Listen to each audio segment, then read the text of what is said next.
장님 총각과 안진뱅이 처녀. 옛날 어느 마을에 강도령이라고 불리는 장님 총각과 배처자라 불리는 안진뱅이 처녀가 아래 윗집에서 살고 있었어요. 두 사람은 비록 몸이 성하지는 못했지만 서로를 위해서 부지런히 일하고 정직하게 살았습니다.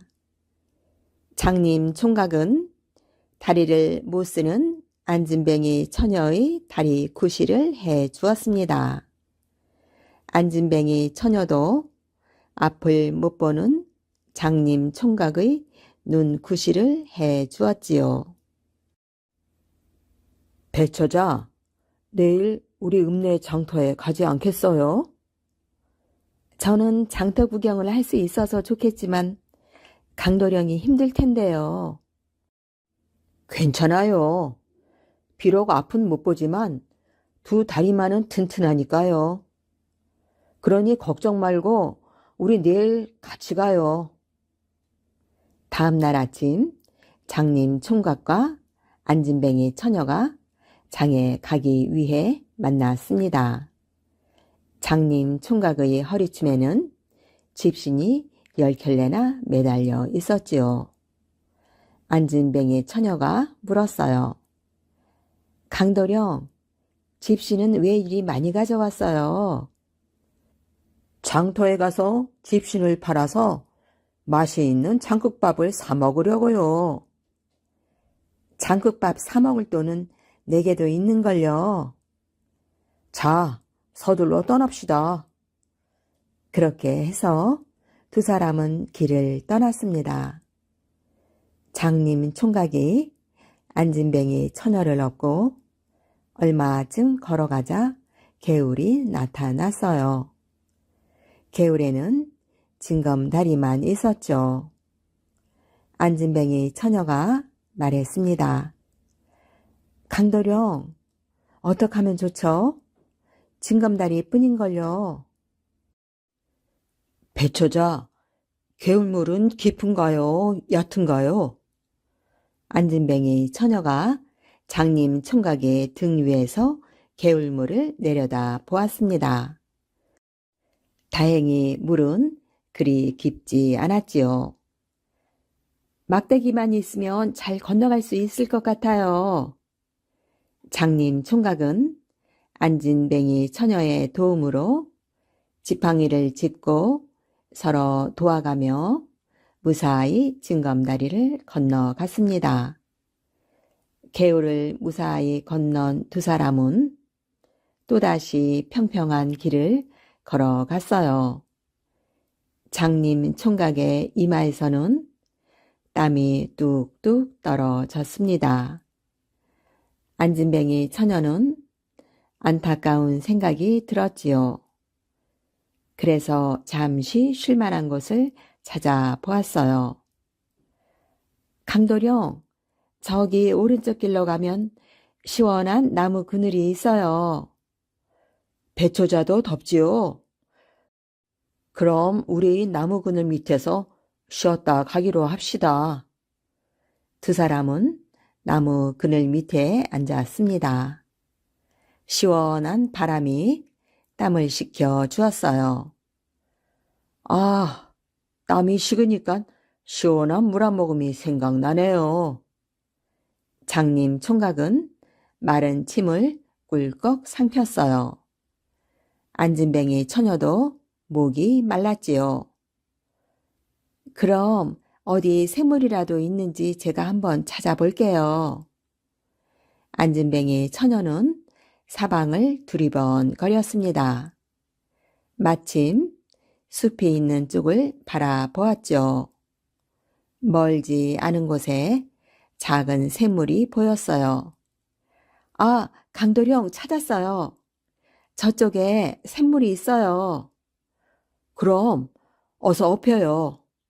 빨리 가서 물을 마십시다. 안진뱅이 처녀는 장님 총각의 등에 엎였습니다. 장님 총각은 물을 마실 수 있다는 생각에 힘이 났지요. 아, 아직 멀었나요? 조금만 더 가면 돼요. 두 사람은 맑은 물이 솟아나는 샘 앞에 도착했어요. 장님 총각은 안진뱅이 처녀를 내려 주었습니다. 안진뱅이 처녀는 가지고 온 표주박으로 물을 담아 장님 총각에게 주었지요. 강도령, 어서 먹어요. 더 떠줄게요. 장님 총각은 무척 목이 말랐던지 물을 탄숨에 벌컥벌컥 마셨습니다. 안진뱅이 처녀도 또 물을 뜨려고 하다가 샘가에 번쩍번쩍 빛나는 황금 막대기를 보았어요. 아, 강도령, 샘가에 웬 황금 막대기가 하나 있어요. 안진뱅이 처녀는 떨리는 손으로 황금 막대기를 집어 장님 총각의 손에 쥐어 주었습니다. 아, 이 막대기가 황금이란 말이죠? 나는 볼 수가 없으니 황금인지 쇠인지 분간할 수가 없군요. 장님 총각은 막대기를 손으로 만지작거렸습니다. 틀림없어요. 누런 황금 막대기예요. 배처자, 이 황금 막대기를 원래 있던 자리에 놓아둡시다. 누가 잊어버리고 갔나 봐요. 그런데 만약 주인이 없다면 어떡하죠? 아, 그렇군요. 그렇다면 이것을 고을 원님에게 갖다 줄 수밖에 없겠는데 동호까지는 너무 멀어요. 두 사람은 주인이 와서 찾아가기를 바라며 샘을 떠났습니다. 장님 총각과 안진뱅이 처녀가 막 고갯길에 들어섰을 때였습니다. 한 선비가 시원한 나무 그늘에 앉아서 쉬고 있었습니다. 강도령, 곧 고갯길이니 우리도 저 선비가 있는 곳에서 쉬어가도록 해요. 안진뱅이 처녀가 장님 총각에게 말하였습니다. 그렇게 해서 두 사람은 선비 옆에 앉았지요. 그러자 선비는 이상한 눈으로 두 사람을 쳐다보았어요. 여보게 총각, 자네는 기운이 쎄 모양일세 그려. 글쎄올시다. 앞을 못 보지만 다리만은 튼튼합니다. 장님 총각이 대답했지요. 자네 처녀 대신에 나를 업고 가게나. 갑자기 선비가 엉뚱한 요구를 했어요. 나으리, 죄송합니다. 저 배처자는 나에게 길을 가르쳐주게 업고 가는 겁니다. 장님 총각은 선비에게 안진뱅이 처녀를 업고 가는 까닭을 말하였지요. 하지만 선비는 엉뚱하게도 다시 이야기를 했어요. 총각, 그렇다면 내가 길을 가르쳐주면 되지 않소? 장님 총각은 장난 말인 줄 알고 피식 웃었습니다. 허허, 고얀 놈, 나를 비웃다니. 선비는 갑자기 버럭 화를 냈습니다. 아, 죄송합니다. 용서하십시오. 장님 주제에 내가 누군지 알고 까불어? 선비는 장님 총각의 뺨을 후려쳤어요. 장님 총각은 얼얼해진 뺨을 만지면서 어이없어 했지요. 그것을 본 안진뱅이 처녀가 말했습니다. 나으리, 이건 너무하십니다. 우리가 무슨 큰 죄를 지었다고 사람을 때리십니까? 아니, 누구 앞이라고 편을 드는 거냐? 안진뱅이 처녀를 노려보던 선비는 장님 총각의 멱살을 잡고 흔들었어요. 이놈, 어서 나를 업고 가자. 내가 업혀서 길을 안내해 주겠다. 자, 어서. 나으리, 저희는 같이 가지 않으면 안 됩니다. 제발 저희를 놓아주십시오. 허허, 고얀. 이놈, 매운맛을 한번 보겠느냐? 선비는 큰 소리로 호통을 쳤습니다. 겁에 질린 장님 총각은 더 이상 사정을 하지 못하고 있다가 겨우 입을 열었어요. 나으리, 저희들은 조금 전에 저기 숲에 있는 생가에서 황금으로 된 막대기가 있는 것을 보고 왔습니다. 뭐야? 황금으로 된 막대기라고? 그 말이 정말이냐? 거짓말은 아니겠지? 저 정말입니다. 우리 둘이서 틀림없이 보았습니다. 황금 막대기라. 선비는 황금 막대기가 욕심이 나서 바람같이 달려갔습니다. 사나이는 헉헉거리며 샘가에 도착했지요. 그리고 주위를 두리번거리면서 황금 막대기를 찾기 시작했어요. 하지만 황금 막대기는커녕 쇠붙이 하나 보이지 않았지요. 선비는 풀숲을 헤쳐보다가 입을 딱 벌렸어요. 풀숲엔 구렁이 한 마리가 혀를 날름거리며 고개를 번쩍 치켜드는 것이었습니다. 선비는 꼼짝 못하고 벌벌 떨기만 했어요. 아이고, 난 이제 죽었구나. 선비가 이런 생각을 하며 옆을 보니 딱딱한 나무 막대기가 있었습니다. 얼른 선비는 그 나무 막대기를 들고 큰 구렁이를 힘껏 후려쳤지요. 그러자 구렁이는 두 토막으로 갈라져 죽어버렸습니다. 하마터면 목숨을 잃을 뻔했던 선비는 화가 머리 끝까지 치밀어 올랐어요. 이 녀석들이 감히 나를 속이다니? 어디 두고 보자. 선비는 씩씩거리며 고갯길 쪽으로 달려갔어요. 그때 장님 총각은 안진뱅이 처녀를 얻고 고개 위를 향해 걸어가고 있었습니다. 이 녀석들 개 섞어라. 선비는 재빨리 달려가 두 사람 앞을 가로막았습니다. 그리고 다짜고짜 장님 총각과 안진뱅이 처녀를 때리기 시작했지요. 나으리, 왜 이러십니까? 장님 총각이 물었어요. 황금 막대기라고? 감히 어른을 속이다니. 참, 내 맛 좀 봐라.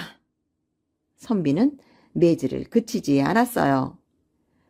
나으리, 저희들은 절대로 거짓말을 하지 않았어요. 틀림없이 황금 막대기가 있었어요. 하지만 선비는 고지 들으려 하지 않았지요.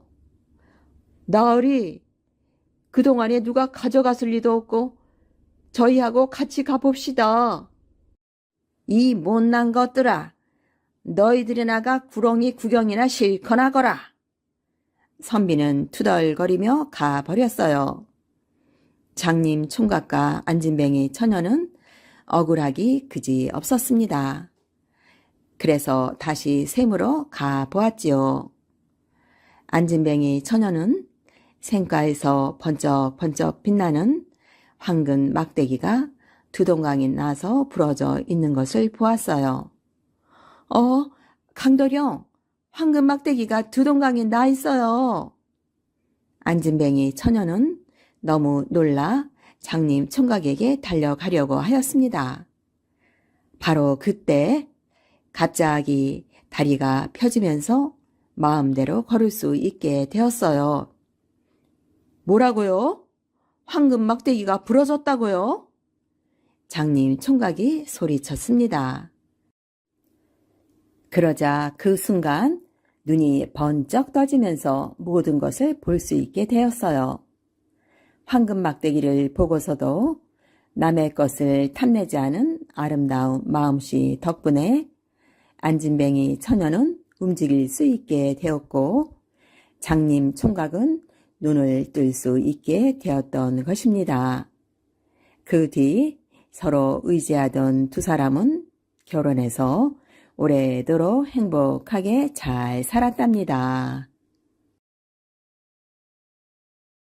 시어머니를 길들인 며느리. 옛날 어느 고을에 한 부부가 세 아들과 함께 살고 있었어요. 집이 부자인데다가 아들 삼형제가 다 인물이 출중하고 배운 것도 많아서 빠질 게 없는 1등 신랑감이었지요. 하지만 어머니가 문제였어요. 며느리를 어떻게나 닥달하는지 큰 며느리가 시어머니 닥달에 견디다 못해 한 달 만에 집을 나가버리고 둘째 며느리 또한 참다가 끝내 성화를 못 이겨서 2달 만에 친정으로 돌아가고 말았답니다. 두 며느리가 시어머니 학대를 견디다 못해 속절없이 쫓겨나가고 보니 근동에 소문이 파다하게 나서 다시는 그 집에 딸을 보내려는 사람이 없었지요. 그때 이웃마을에 부모를 모시고 가난하게 살던 처녀가 있었는데 어느 날 부모님한테 이상한 이야기를 꺼냈어요. 어머니, 아버지, 이웃마을의 부잣집에서 며느리감을 찾고 있다던데 저를 그 집 막내 아들한테 시집 보내주세요. 그러자 부모가 깜짝 놀라서 말했어요. 아니 그게 무슨 소리냐? 소문도 못 들었어. 그 집 며느리로 갔다가는 시어머니 등살에 다 며칠 더 견디기 힘들 거야. 그런 소리는 하지도 마라. 저한테도 생각이 있으니 걱정 말고 저를 그 집에 보내주세요. 우리도 이렇게 손가락만 빨면서 살 수는 없잖아요. 부모가 할 수 없이 부잣집에 통혼할 의사를 전하자 혹시라도 아들이 총각 귀신이 되지 않을까 전전긍긍하던 부자가 입이 쩍 벌어져서 얼른 혼사를 받아들였어요. 주겠다니 받기는 하나 물정을 참 모르는 사람이구먼. 그 애도 마누라 등살에 며칠이나 견딜는지 원.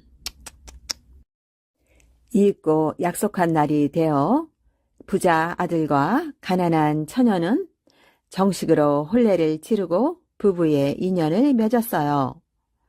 그리고 새색시에 시집살이가 시작되었답니다. 아니나 다를까 재벌은 남 못 준다고 시어머니는 곧바로 며느리를 닥달하기 시작했어요. 말도 되지 않는 엉뚱한 꼬투리를 잡아서 며느리를 구박하는데 얼굴을 마주칠 때마다 한 번이라도 그냥 지나가는 적이 없었어요. 남편과 아들이 아무리 말려도 막무가내였지요. 하지만 새 며느리는 모진 구박을 받으면서도 꿀먹은 벙어리처럼 아무 말이 없었어요. 그 솜씨가 어찌나 깔끔하던지 사람들이 다들 알짜배기 며느리가 들어왔다고 칭찬이 대단했습니다. 시어머니는 그런 말을 들을 때마다 더 성화를 내어 펄펄 뛰면서 며느리를 못살게 굴었어요. 그러던 어느 날 다른 식구들은 다 밖에 나가고 시어머니와 며느리 단 둘이 집에 남게 되었지요. 시어머니는 기다렸다는 듯이 며느리에게 성화를 해대기 시작했어요. 얼토당토 않는 꼬투리를 잡아서 삿대질을 하면서 차마 들을 수 없는 말들을 쏟아냈어요. 너 이년, 이래도 내가 견딜 수 있냐? 하는 식이었어요. 그때였지요. 아무 말 없이 벙어리처럼 시어머니 성화를 듣고 있던 며느리가 갑자기 시어머니 머리채를 잡더니 부엌바닥에 냅다 패대기를 쳤어요. '너 이년, 이래도 내가 견딜 수 있냐?' 하는 식이었어요. 그때였지요. 아무 말 없이 벙어리처럼 시어머니 성화를 듣고 있던 며느리가 갑자기 시어머니 머리채를 잡더니 부엌바닥에 냅다 패대기를 쳤어요. '너 이년, 이래도 내가 견딜 수 있냐?' 뜻밖의 일에 시어머니가 그만 기가 막혀서 어안이 벙벙해지고 말았어요. 아니, 인연이 사람 잡네. 그 기운이 얼마나 센지 시어머니는 힘도 써보지도 못하고 바닥에 개구리처럼 벌렁 낮아빠지고 말았지요. 아이고, 아이고, 전년 보게, 전년이 시어머니를 치네. 발악하듯 소리를 쳤지만 며느리는 모르는 척 할 일만 했어요. 시어머니는 화를 참지 못하고 마당으로 나가 가슴을 두드리면서 팔짝팔짝 뛰기 시작했어요. 마침 밖에 나갔던 집안 식구들이 들어오자 시어머니는 입에 거품을 물고 발악을 했어요. 글쎄, 글쎄 전년이 사람을 치네. 전년이 사람을 쳐. 아이고, 내가 분해서 못 살아. 전년을 당장 내쫓아야 돼요. 그러자 남편과 아들들이 뭐라고 하는고 하니, 아이고, 또 시작이군. 이제 좀 그만 좀 해요. 어머니, 생사람 좀 그만 잡으세요. 더는 못 보겠습니다. 말을 믿어주는 사람은 단 한 사람도 없었지요. 시어머니가 악에 받쳐 정말 며느리가 자기를 쳤다고 입에 거품을 하나 가득 물었지만 다들 혀를 끌끌 차며 낯을 찌푸릴 뿐이었어요. 시어머니가 하도 분해서 파르르 떨면서 발을 동동 굴렀지만 그래봐야 헛일이었지요. 같은 일이 다음 날도 그 다음 날도 계속되었어요. 며느리를 닥달하다가 보기 좋게 패대기를 당한 시어머니가 이 사람 저 사람 붙잡고 억울함을 하소연했지만 아무도 믿어주는 사람이 없었답니다. 급기야는 다들 미친 사람처럼 취급하기 시작했어요. 그렇게 여러 날이 지나다 보니 시어머니는 이제 며느리가 무서워지기 시작했어요. 잘못했다가는 뼈도 못 추리겠는지라 감히 큰 소리를 치지도 못했지요. 며느리가 가까이 다가오기라도 하면 예, 됐다 됐어. 저리 가라 저리 가. 손사래를 하며 뒷걸음을 치는 것이었어요. 하늘을 찌를 듯 하던 시어머니의 기세는 그렇게 푹 꺾여 버리고 말았지요. 이제는 풀이 죽어 아무 말도 못하고 집안 대소사를 며느리에게 맡겼답니다. 사람들이 며느리의 칭찬에 입이 마를 날이 없었어요. 며느리는 다른 사람보다도 특히 시어머니한테 공손하게 굴면서 정성을 다했지요. 어머니, 이것 좀 잡숴보세요. 맛있는 걸요. 그러면 시어머니는 그만 지읒업을 하는 것이었어요. 야, 됐다 됐어. 저리 가라 저리 가. 아기가 된 욕심쟁이. 이 이야기는 충청남도 부여군 부소산에 있는 절 고란사 뒤편의 약수터에서 전해지는 이야기랍니다. 이곳에 있는 샘물을 한 번 마실 때마다 3년씩 젊어진다는 이야기가 있지요. 옛날 백제 왕들은 위장병에 걸리는 일이 없었는데 늘 이 샘물을 마신 덕분이라고 하네요. 또한 절 뒤에 있는 돌팀에서는 고란처라는 풀이 자라는데 신하들이 이 샘물에서 물을 떴다는 증표로 물에 고란처를 띄어 왕에게 바쳤다고 합니다. 옛날 외딴 산골 오두막집에 마음씨 착한 할아버지와 할머니가 살았어요. 할아버지 할머니는 가난하여 산에서 나무를 해서 끼니를 이어갔지만 항상 행복했답니다. 오늘도 할아버지는 산에 나무하러 가셨어요. 한참 땀을 흘리며 일하는데 어디선가 파랑새 한 마리가 포르르 날아오더니 노래를 불렀어요. 아이고, 어쩌면 노래소리가 저리도 고울까. 할아버지는 일손을 멈추고 파랑새의 아름다운 노래소리에 귀를 기울였지요. 그런데 갑자기 파랑새가 저 멀리 날아갔어요. 포로롱, 포로롱, 포로롱. 할아버지는 자기도 모르게 파랑새를 따라 발걸음을 옮겼어요. 파랑새는 멀리 날아 깊은 산골짜기로 들어갔어요. 이윽고 파랑새가 나뭇가지에 살포시 앉았어요. 할아버지도 파랑새가 앉은 나무 아래에 가까이 다가갔지요. 그런데 그곳에는 아주 맑은 샘물이 있었어요. 에? 아니, 이런 곳에 이런 샘물이 있었네. 마침 목이 마르던 참인데 잘 됐군. 할아버지는 두 손으로 샘물을 떠 마셨어요. 꿀꺽, 꿀꺽. 그런데 이상한 일이 벌어졌어요. 구부정하던 할아버지의 허리가 곱게 쭉 펴지고 주름살 투성이던 얼굴이 반들반들해진 거예요. 아니, 이런 일이 있을 수가? 할아버지는 또다시 샘물을 한 모금 마셨어요. 그랬더니 이번에는 수염이 없어지더니 청년처럼 젊어지고 기운이 펄펄 났어요. 할아버지는 신기하면서도 기뻤지요.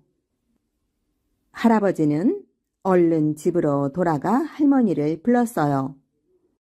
할멈! 할멈! 할머니는 젊어진 할아버지를 알아보지 못하고 놀랐어요. 아니, 당신은 누구시오? 할멈, 나요, 나. 못 알아보시겠소? 그제야 할머니는 할아버지를 알아보았어요. 다음 날 할아버지는 할머니를 데리고 신기한 샘물가로 갔어요. 할머니도 샘물을 마셨지요. 꼴깍, 꼴깍.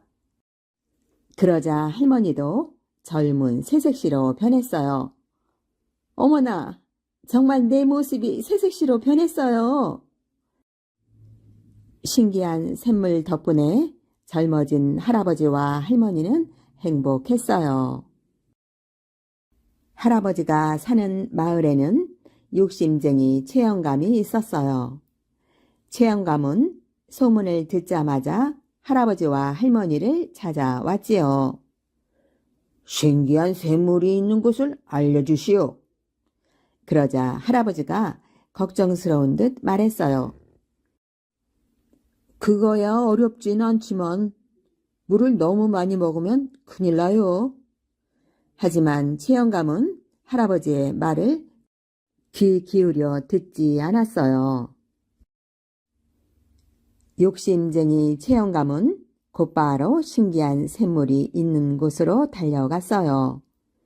그러고는 샘물을 정신없이 마셨어요. 무엇이든 많이 먹는 게 좋은 거야. 히히히. 벌컥, 벌컥. 그런데 욕심을 부리던 최영감은 그만 갓난 아이가 되고 말았어요. 날이 어두워지도록 최영감이 돌아오지 않자 할아버지와 할머니는 걱정이 되었어요. 그래서 샘터로 가보았지요. 샘물가에는 갓난 아이가 울고 있었어요.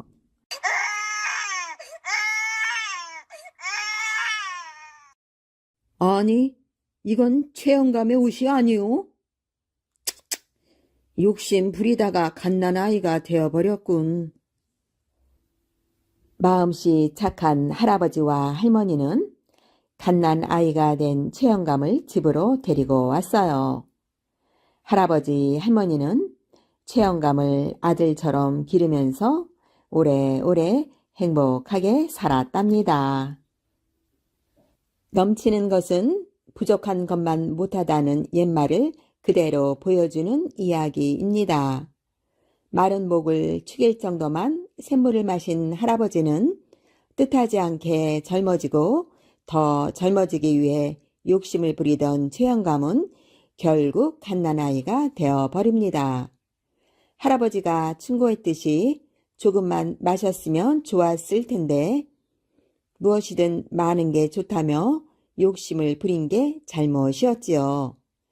밥도 지나치게 많이 먹으면 탈이 나게 마련이듯이 아무리 좋은 것이라도 정도가 지나치면 결국 좋지 않은 일을 불러옵니다.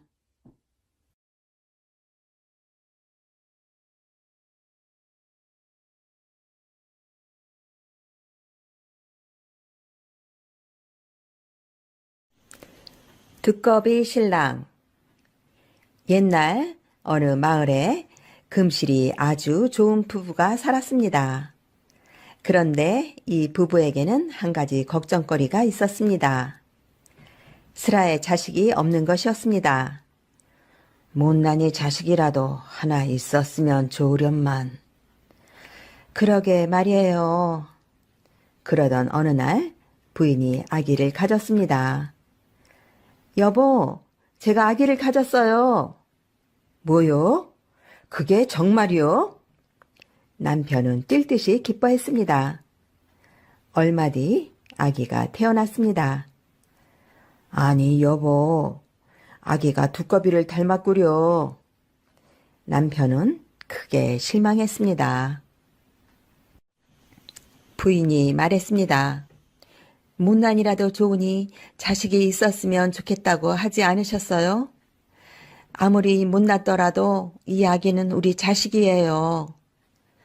남편은 부인의 말을 듣고 실망했던 마음을 돌렸습니다. 당신의 말이 맞소. 두꺼비는 틀림없는 우리 자식이요. 잘 키웁시다. 마을 사람들이 아기를 보고는 모두 뒤에서 수군거렸습니다. 아기가 꼭 두꺼비 같아요. 두꺼비 같은 게 아니라 틀림없는 두꺼비예요. 그래도 부모는 귀여운가 봐요. 그러게 말이에요. 두꺼비는 무럭무럭 자랐습니다. 그러나 두꺼비는 자라면서 점점 더 놀림감이 되었습니다. 두꺼봐, 너는 연못 속에 나가서 놀아라. 두꺼비가 사람 옷을 입고 사람 흉내를 내는구나. 마을 아이들은 아무도 두꺼비를 친구로 생각하지 않았습니다. 그래도 두꺼비는 화를 내지 않았습니다. 마을 사람들은 그런 두꺼비를 기특하게 생각했습니다. 두꺼비가 생긴 건 흉해도 마음은 넓어요. 그래요. 아무리 놀려도 화를 내는 걸 못 봤어요. 어느 날 두꺼비는 아버지 앞에 와 무릎을 꿇고 말했습니다. 아버님, 공부를 하고 싶습니다. 저를 글방에 보내주세요. 아버지는 난처했습니다. 두꺼비를 글방에 보내면 또 한 번 웃음거리가 될 것 같았습니다. 얘야, 글을 배운다고 무슨 소용이 있겠니? 아버님, 사내 대장부로 태어나 큰일을 하려면 글 공부를 해야 합니다. 열심히 공부해서 큰 인물이 되겠습니다. 아버지는 두꺼비에게 무슨 말을 해야 할지 몰랐습니다. 아버님, 저는 꼭 글 공부를 하겠습니다. 아버지는 결정을 내리지 못했습니다. 두꺼비는 아버지가 답답했습니다. 아버님이 보내주시지 않는다면 제가 훈장님을 찾아가겠습니다. 두꺼비는 아버지 앞을 물러나와 혼자 훈장님을 찾아갔습니다. 두꺼비는 훈장님께 공손히 인사를 올리며 말했습니다. 훈장님, 글 공부를 하고 싶어 왔습니다. 저에게도 글을 가르쳐 주십시오. 그래, 잘 생각했다. 두꺼비도 공부를 해야지.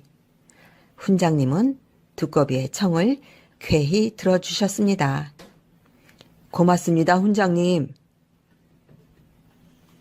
그날부터 두꺼비는 글 공부를 시작했습니다. 하루도 빠짐없이 두꺼비는 글을 읽었습니다. 두꺼비는 하나를 가르치면 열을 알아듣는 재주가 있었습니다. 훈장님은 두꺼비의 재주에 놀랐습니다. 두꺼봐, 내 재주가 비상하구나. 이러다간 내가 가르칠 것이 없겠구나. 아닙니다. 모든 것이 훈장님의 덕이에요. 어느 날 훈장님이 두꺼비에게 말했습니다. 넌 이제 내게서 배울 것이 없느니라. 다른 스승을 찾아가거라. 두꺼비는 훈장님께 큰 절을 올렸습니다. 안녕히 계십시오. 그래, 잘 가거라. 다음 날 두꺼비가 아버지에게 말했습니다. 아버님, 이제부터는 무술을 배우려 합니다. 아버지는 이제 두꺼비가 하는 일을 막을 수 없었습니다. 그래, 내 뜻이 그렇다면 그렇게 해라. 두꺼비는 산속에서 무술을 가르친다는 유명한 도사님을 찾아 집을 떠났습니다. 산에 도착한 두꺼비는 도사님께 절을 하고 용건을 말했습니다. 무술을 배우러 왔습니다. 그래, 열심히 배우도록 하여라. 그런데 도사님이 자리를 뜨자 제자들은 새로운 두꺼비를 나무에 묶어놓고 혼을 냈습니다. 이러지 말고 날 풀어줘. 제자들은 두꺼비를 때리며 조롱했습니다. 두꺼비 주제에 무술을 배워 뭘 하느냐? 하하하, 두꺼비가 말을 타면 참 볼만하겠다. 그러나 두꺼비는 아무 대꾸도 하지 않고 잠자코 있었습니다. 다음 날 무술 훈련이 시작되었습니다. 오늘은 활쏘기다. 관역은 저 앞산의 바위다. 도사님의 말씀에 따라 제자들은 한 사람씩 나서서 활을 쏘았습니다. 화살은 모두 앞산의 반도 못 미쳤습니다. 화살에 힘이 없다. 이번엔 두꺼비가 쏘아라. 네.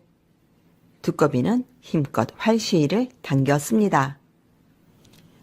두꺼비가 활시위를 놓자 화살은 쌩 하는 소리와 함께 허공을 가르더니 앞산의 바위 한가운데에 꽂혔습니다.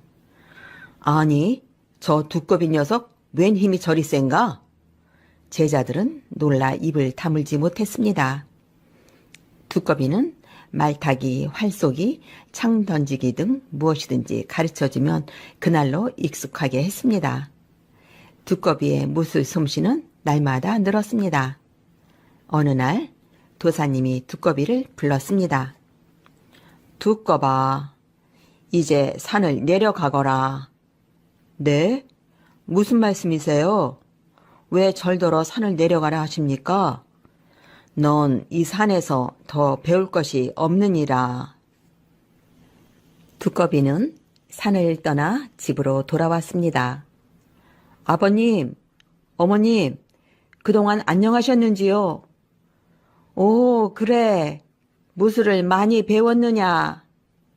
아버지는 오랜만에 만나보는 아들이 대견스러웠습니다. 네, 열심히 배웠습니다. 그럼 이제 배울 것이 없겠구나. 아닙니다, 아버님. 아직도 배울 것이 또 남아 있습니다. 또 배울 것? 그게 뭐냐? 농사일입니다. 농사일을 배워야 아버님을 도와드리지요. 집으로 돌아온 두꺼비는 아버지를 도우며 열심히 농산일을 배웠습니다. 어느덧 두꺼비는 훌륭한 농사꾼이 되었습니다. 아버님, 이젠 농산일이 힘든 줄을 모르겠어요. 그래, 너는 이제 어디에 내놓아도 빠지지 않는 어엿한 농사꾼이다. 그런데 아버님, 또 배울 게 있습니다. 뭘 또 배울 게 있단 말이냐? 아버지는 무엇이고 자꾸 배우려고 하는 아들이 기특했습니다. 아버님, 이번엔 노 젓는 일을 배워 뱃사공이 되어보겠습니다. 뱃사공? 그러려무나. 두꺼비는 뱃사공이 되어 마을 사람들과 짐을 안전하게 실어다 주었습니다. 사람들은 두꺼비를 칭찬했습니다. 어느 날 두꺼비는 아버지와 어머니를 모셔놓고 말했습니다. 아버님, 어머님, 이제 저도 장가를 들어 아버님, 어머니께 효도를 하려고 합니다. 말은 기특했지만 아버지, 어머니는 걱정이 앞섰습니다. 두꺼비에게 시집을 올 처녀가 있을 것 같지 않았기 때문입니다. 아버님, 최진사 어른께 말씀드려 보세요. 뭐? 최진사에게? 네, 그대겐 딸이 셋이나 있지 않습니까? 아버지는 두꺼비의 간청에 못 이겨 마침내 최진사를 찾아갔습니다. 두꺼비 아버지와 최진사는 오랜 친구 사이였습니다. 두꺼비 아버지는 최진사에게 사실 이야기를 했습니다. 허허, 우리 딸들에게 한번 물어보세. 난처해진 최진사는 직접 딸들을 불러 모아 물어보았습니다. 그러나 첫째 딸도 둘째 딸도 모두 두꺼비의 색시가 되기는 싫다고 말했습니다. 최진사는 끝으로 셋째 딸에게 물었습니다. 내가 시집을 가겠느냐? 네, 저마저 거절한다면 아버님이 친구 사이의 정을 저버리는 것이 되지 않습니까? 셋째 딸은 참으로 효성스러웠습니다. 아버지의 우정에 금이 갈까봐 두꺼비와의 혼인을 승낙한 것입니다. 고맙구나. 너의 효성이 갸륵하구나. 최진사는 그런 셋째 딸이 사랑스러웠습니다. 마침내 최진사의 셋째 딸과 두꺼비의 혼인날이 되었습니다. 어쩌면 색시가 저리 고울까? 꼭 하늘나라에서 금방 내려온 선녀 같아요. 정말 아까워요. 저런 처녀가 두꺼비의 색시가 되다니. 아유, 가엾기도 해라. 혼례식에 온 사람들은 남자나 여자나 모두 색시를 칭찬하며 아깝게 생각을 했습니다. 혼례식이 끝나고 며칠 뒤였습니다. 두꺼비가 부모님과 색시 앞에서 말했습니다.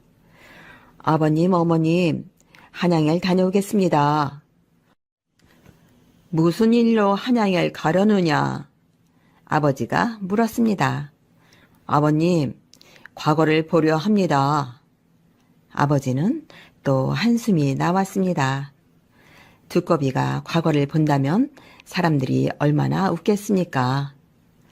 아버님, 과거에 급제해서 백성들을 위해 큰 일을 하겠습니다.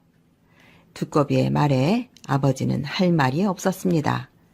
드디어 두꺼비는 과거를 보러 길을 떠났습니다.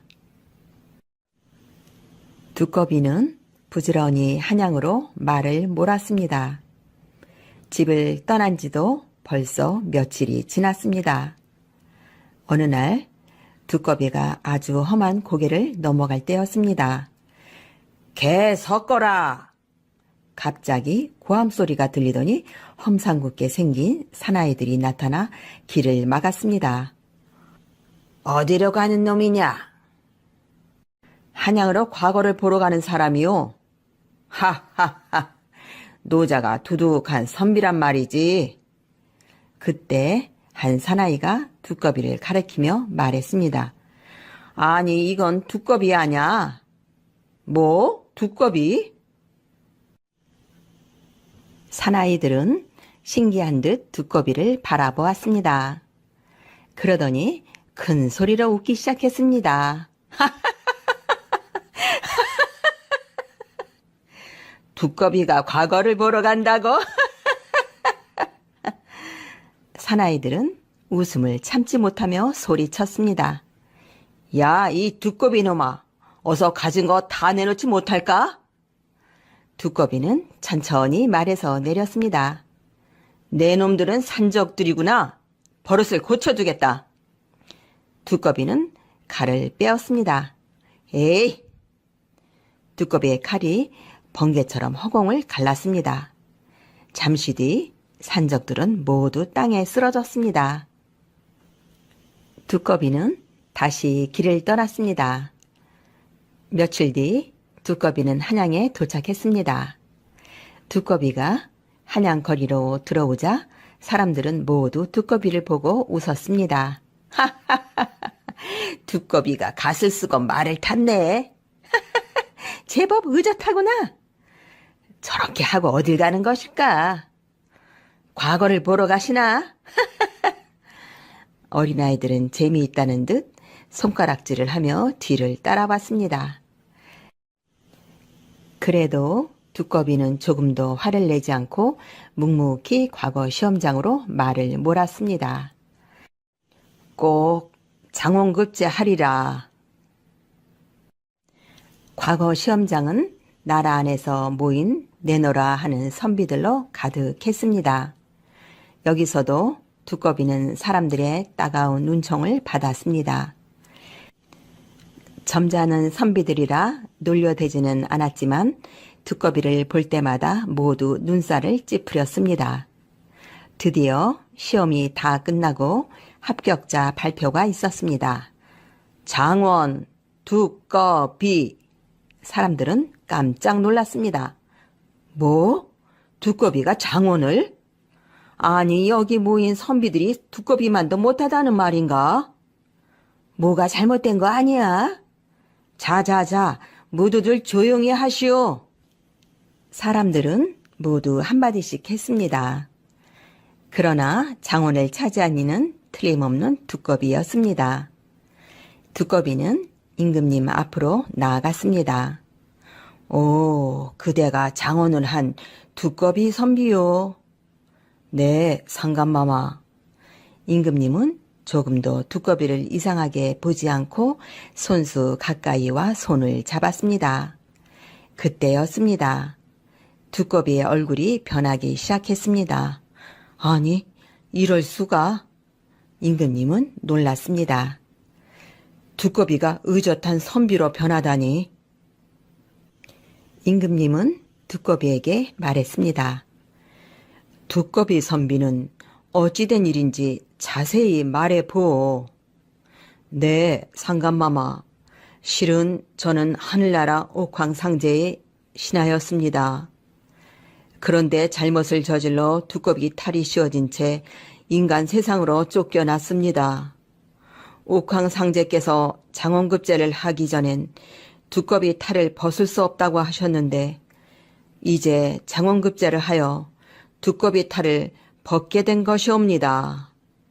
임금님은 고개를 끄덕였습니다. 그런 사연이 있었구려. 네, 상감마마. 이제야 제 소원이 이루어졌사옵니다. 사람들은 두꺼비의 장원급제를 축하했습니다. 두꺼비가 장원급제를 하고 잘생긴 젊은이가 되어 집으로 돌아오자 처음에는 아무도 그를 알아보지 못했습니다. 아버님, 어머님, 두꺼비가 돌아왔습니다. 젊은이가 두꺼비란 말이오? 네, 제가 틀림없는 두꺼비입니다. 두꺼비는 부모님과 색시에게 그동안의 일을 이야기했습니다. 그제야 아버지는 두꺼비의 손을 꼭 잡으며 말했습니다. 내가 이제야 정말 내 아들이 되었구나. 세월이 흘러 두꺼비가 정승이 되자 사람들은 그를 두꺼비 정승이라고 불렀습니다.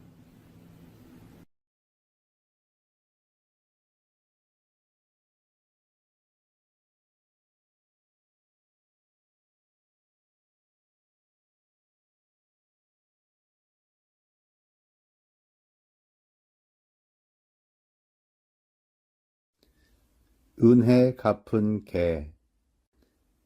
옛날 어느 마을에 한 선비가 살았습니다. 선비는 부지런히 글 공부를 하였지만 과거 시험을 볼 때마다 번번이 떨어졌습니다. 다른 일은 하지 않고 글 공부만 하다 보니 선비의 집은 무척이나 가난했습니다. 집안에는 날마다 아이들이 밥 달라고 칭얼대는 소리, 아내가 투덜거리는 소리, 홀어머니가 끙끙대며 앓는 소리가 끊이질 않았지요. 하지만 선비는 내년에는 꼭 붙으리라 하는 마음으로 손에서 책을 놓지 않았습니다. 어느 해 여름, 아주 심한 가뭄이 들었답니다. 논밭의 곡식들은 바짝바짝 말라 죽고 물가의 고기들은 버석버석 말라 죽었습니다. 정말 먹을 거라곤 찾아보기 힘들었답니다. 아이고, 서방님, 글만 읽지 말고 어디 가서 보리쌀이라도 좀 구해오세요. 선비는 허구한 날 아내의 눈물 짓는 소리에 마지못해 집을 나섰습니다. 하지만 어디로 가야 할지 막막하기만 하였습니다. 이웃마을 박조씨에 가서 사정 얘기나 해볼까? 그 친구라면 틀림없이 보리쌀을 빌려줄 거야. 박조씨는 어릴 적부터 같이 글 공부를 하던 친구였습니다. 그래서 이웃마을의 박조씨의 집을 찾아가 사정 얘기를 하고 보리쌀을 빌려달라고 청을 하였습니다. 하지만 선비는 박조씨에게 보리쌀은커녕 냉수 한 잔 얻어먹지 못하고 쫓겨나고 말았습니다. 이보게 박조씨, 자네가 어찌 이럴 수가 있나? 문 좀 열어보게. 선비가 대문을 두들기며 애걸하였지만 굳게 닫힌 문은 다시 열릴 줄 몰랐습니다. 선비는 속이 상해 어깨를 축 늘어뜨린 채 터덜터덜 집으로 향했습니다. 그런데 숯불 속에서 무슨 소리가 들리는 거예요. 낑! 낑! 낑! 선비는 조심스럽게 숯불 속을 살펴보았습니다. 강아지 한 마리가 숯불 속에서 오돌오돌 떨고 있는 거예요. 그래서 선비는 떨고 있는 강아지를 품에 안고 집으로 돌아왔습니다. 선비가 강아지를 품에 안고 집으로 돌아오니 이를 본 아내가 아이고, 사람 먹을 밥도 없는데 강아지를 데려오시다니 어떻게 하시려고요? 아내가 선비를 보고 잔소리를 퍼붓기 시작했습니다. 하지만 선비는 아내의 잔소리에 아랑곳 없이 강아지의 이름을 누렁이라 지어주고 편히 쉴 집도 지어주었습니다. 그날 이후로 누렁이는 선비가 가는 곳이면 어디든지 따라다녔습니다. 장에 가도 졸졸졸, 뒷간에 가도 졸졸졸. 허허, 자네는 그림자를 하나 달고 다니는구만. 사람들이 누렁이를 보고 선비의 그림자라고 말할 정도입니다. 그러던 어느 날의 일이었습니다. 선비가 한양의 과거를 보러 집을 나서는데 누렁이가 냉큼 선비의 뒤를 쫓았습니다. 이 녀석아, 한양은 아주 먼 곳이란다. 그러니 나 혼자 다녀올란다. 선비가 그렇게 몇 번이나 말해도 누렁이는 선비의 뒤를 졸졸 따라왔습니다. 허허, 내 녀석의 고집을 누가 당하겠느냐. 좋다, 같이 가자. 신이 난 누렁이는 꼬리를 흔들며 앞으로 달려갔습니다. 한참 길을 가던 선비는 지쳤는지 주막 안으로 들어갔습니다. 여보시오, 주모. 여기 마실 것 좀 가져다 주시오. 선비는 보찜을 풀어놓고 술을 마시기 시작했습니다. 한 잔, 두 잔, 석 잔. 선비는 날이 저물도록 술을 마셨습니다. 애가 탄 누렁이는 선비의 옷자락을 잡아당겼다가 놓고 집신을 물었다가 놓고 마당을 뱅글뱅글 맴돌았습니다. 그리고 한참 후에 선비는 다시 길을 나섰습니다. 휘청휘청, 비틀비틀. 술에 취한 선비는 겨우겨우 발걸음을 떼었습니다. 누렁아, 어찌 한양 가는 길이 이토록 꼬불꼬불한 것이냐? 선비는 풀밭에 털썩 주저앉아 버리고 말았습니다. 누렁이가 선비를 향해 금! 지저댔지만 선비는 꼼짝도 하지 않았습니다. 선비는 어느새 드르렁 깊은 잠에 빠져버리고 말았습니다. 바로 그때였습니다. 불이야! 불! 어디선가 사람들의 다급한 소리가 들려왔습니다. 산불이 난 거예요. 누렁이는 있는 힘을 다해 선비의 옷자락을 잡아당겼습니다. 하지만 깊은 잠에 빠진 선비는 꼼짝도 하지 않았습니다. 불길은 금세 선비가 누워있는 곳까지 번져왔습니다.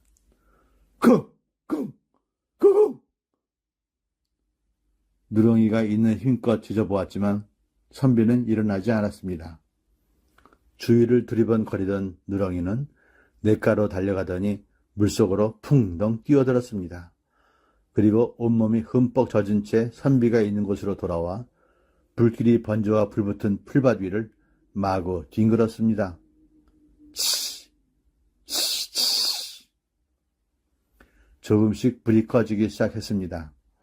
냇가로 가서 물속으로 뛰어들었다가 불붙은 풀밭으로 돌아와 뒹굴기를 수백 번. 온몸이 불에 데인 누렁이는 움직일 기운조차 없었습니다. 하지만 누렁이는 쉬지 않고 물을 묻혀와 불을 껐습니다. 누렁이 덕분에 선비가 누워있던 풀밭은 무서운 불길을 피해갈 수 있었습니다. 한참 후 눈을 뜬 선비는 깜짝 놀랐습니다. 누렁아! 주변의 풀과 나무들은 새까맣게 타 있었고 누렁이는 온몸이 새끄맣게 그을린 채 죽어 있었습니다. 아, 누렁아, 내가 나를 살리고 죽었구나. 누렁아. 선비는 누렁이를 끌어안고 서럽게 울었습니다. 선비는 누렁이를 양지 바른 곳에 묻어주고 자기가 어디를 갈 때마다 가지고 다니던 지팡이를 무덤 위에 푹 꽂아 주었습니다. 이듬해 봄, 무덤 위에 꽂아놓은 지팡이에서 싹이 돋기 시작하더니 잎이 무성한 아름드린 나무가 되었습니다. 은혜를 갚은 개가 다시 나무로 태어난 모양이군. 그래서 사람들은 개를 뜻하는 오자에 나무 숫자를 써서 그 나무에 오수라는 이름을 붙여주었습니다. 지금도 그 오수나무는 해마다 푸른 잎사귀를 피워 시원한 바람을 일으키고 있답니다. 쪽매. 옛날 쪽매라 불리는 아이가 있었어요. 그 아이는 어디서 얻어 입었는지 누덕누덕 기운 옷을 입고 다녔어요. 옷은 남루했지만 살같이 빨개지도록 씻고 다녀 늘 깨끗했고 눈이 초롱초롱 빛났지요. 그 마을에는 손끝이 얇은 아낙네가 살았어요. 사람들은 그 아낙을 바늘 부인이라고 불렀어요. 바늘 부인은 바느질 솜씨가 아주 좋아서 멋을 나는 부인네들은 모두 바늘 부인에게 옷을 지어 입었지요. 바늘 부인은 솜씨만큼 성깔도 까다로워서 바느질을 배우려고 왔던 사람들이 얼마 견디지 못했어요. 어느 날 바늘 부인이 집 앞을 기웃거리는 쪽매를 보았어요. 내 이름이 무엇냐? 이름은 따로 없고 누덕누덕 기운 옷을 입고 다녀서 사람들이 쪽매라고 불러요. 어디 사는데? 그냥 아무 데서나 살아요. 이 집 저 집 허드렛 일을 해주면서요. 그렇다면 우리 집에서 살아라. 이것저것 심부름을 하면서. 그래서 쪽매는 바늘 부인과 살게 되었지요. 바늘 부인은 북덩 무명으로 치마 저고리를 지어 쪽매에게 입혔어요. 거친 무명으로 지은 옷이었지만 쪽매에게는 생전 처음 입어보는 새 옷이었지요. 쪽매는 바늘 부인 곁에서 인두가 알맞게 달도록 화롯불을 피우고 옷감을 물에 담갔다가 햇볕에 바르기도 하고 걷어다 풀을 먹이고 다름질도 했지요. 바늘 부인은 쉴 새 없이 쪽매에게 일을 시켰어요. 쪽매는 일하는 틈틈이 바늘 부인이 바늘땀 놀리는 것을 꼼꼼히 새겼어요. 쪽매는 바늘 부인 집에 있는 온갖 천들이 좋았답니다. 모본 다니며 양단, 유똥 같은 비단을 보며 가슴이 설레이고 항나며 갑사, 삼배나 세모시에 그 얇고 고운 천에 온갖 넋을 빼앗기고는 했지요. 언제부터인가 쪽매는 바느질하고 남은 천을 모으기 시작했어요. 버려진 헌 고리를 하나 주워다 해진 데는 헝겊으로 꿰매고 풀어진 데는 다시 엮어 그 안에 조각 천들을 모았지요. 철이 바뀌고 쪽매는 많이 자랐어요. 바늘 부인이 지어준 치마 저고리는 아무리 곱게 입어도 키를 따라 자라지는 않았어요. 치마는 껑충 올라가고 저고리는 댕공 짧아졌지요. 쪽매는 모아두었던 천들을 꺼냈어요. 짧아진 소매 끝에 빨간색 천을 이어댔지요. 그런데 빨간색 천으로는 한쪽 소매밖에 될 수가 없었어요. 쪽매는 고개를 갸웃거리다가 다른 한쪽에 보라색과 초록색을 이어댔어요. 짝짝이의 넓이도 달랐지만 끝동을 댄 것처럼 예뻤지요. 치마는 한 뼘은 길어야 한 해는 더 입을 것 같았어요. 쪽매는 그만한 천들을 골라 보았어요. 검정색, 하늘색, 분홍색, 노란색, 파란색, 흰색, 주황색 천들을 모두 펼쳐놓고 보니 색들의 잔치 같았어요. 쪽매는 크기와 질감이 다른 천들을 이어 붙이기 시작했어요. 그리고 색색으로 이어 붙인 천을 치맛단에 대었지요. 끝동을 댄 치마를 입는 사람은 나밖에 없을 거야. 나는 원래 쪽매니까 흉이 되지는 않을 거고. 쪽매는 심부름도 많이 다녔어요. 바늘 부인이 지은 옷을 가져다 주거나 새로 지을 옷감을 받아오는 일이었지요. 쪽매가 자주 가는 곳 중에 명주 부인집이 있었어요. 그 부인은 길쌈 솜씨가 뛰어나 명주 부인이라고 불렀어요. 명주 부인 집까지는 꽤나 멀었지요. 1시간은 걸리는 길이었지만 쪽매는 이 심부름길을 참 좋아했어요. 길에서 마주치는 사람들에게 정다운 눈길을 보냈지요. 지나치는 집이며 나무며 꽃이며 강아지 한 마리까지도 모두 좋았어요. 명주 부인 집 대문을 들어서면 더욱 행복했지요. 명주 부인 집은 좋은 제목으로 잘 지은 벽돌이 기와집이었어요. 마당도 넓고 물맛 좋기로 소문난 우물도 있었어요. 문살 모양도 아주 아름다웠지요. 추녀의 곡선도 날렵하고 돛돌도 좋았어요. 그리고 무엇보다 정원에 있는 나무들이 아름다웠지요.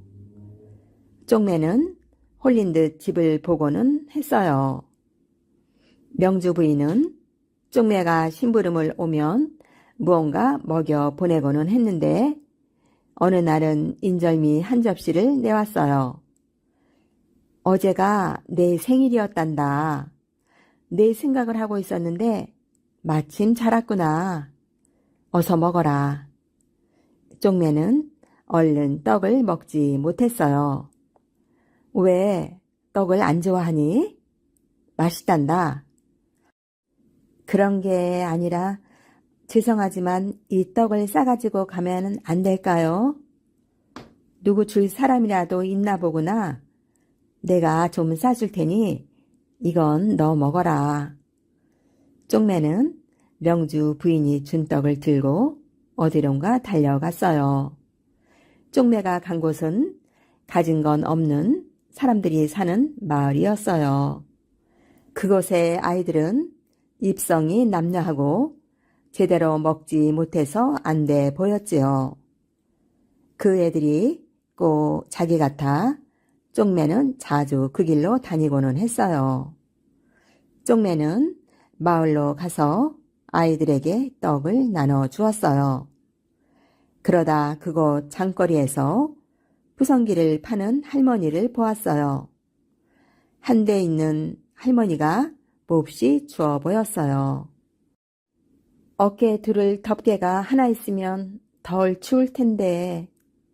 집에 돌아와서도 쪽매는 여러 날 그 할머니를 생각했어요.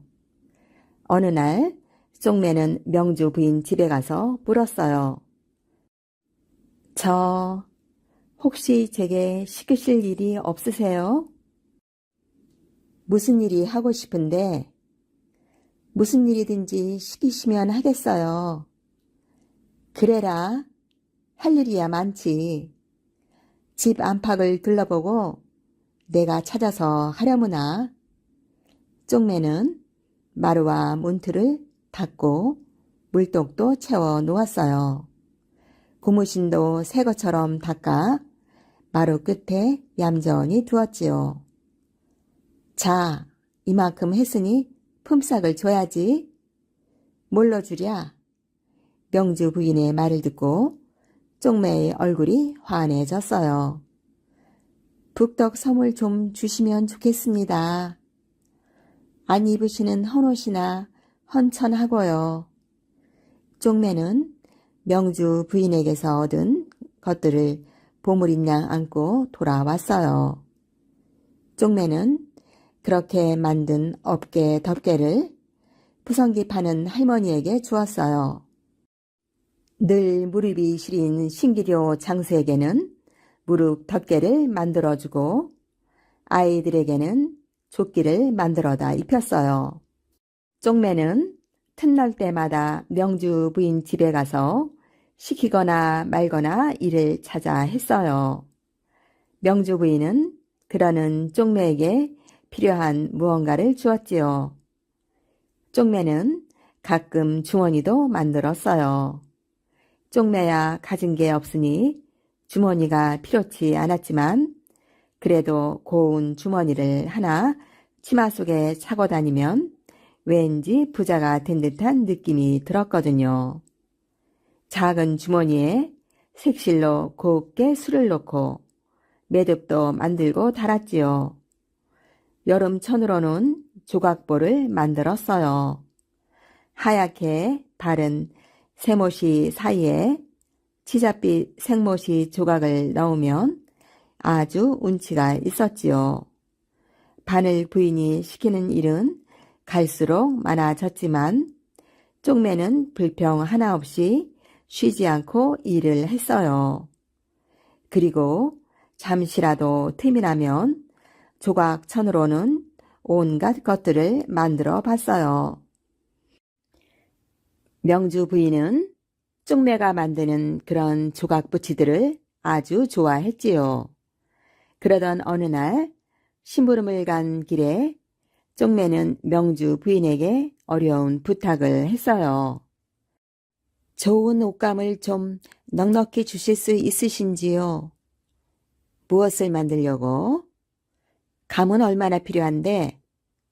명주 부인은 말이 없는 쪽매에게 옷감을 고르게 했어요. 쪽매는 은은한 치읓빛 비단 한 필을 겁없이 집어들었어요. 그 비단에 한 땀 한 땀 곱게 바느질을 했지요. 깃은 작은 조각으로 수놓듯 이어붙이고 단은 고운 모양으로 선을 둘렀지요. 오래 걸려 은은하고 우아한 두루마기를 만든 거예요. 쪽매는 그 두루마기를 명주 부인에게 주었어요.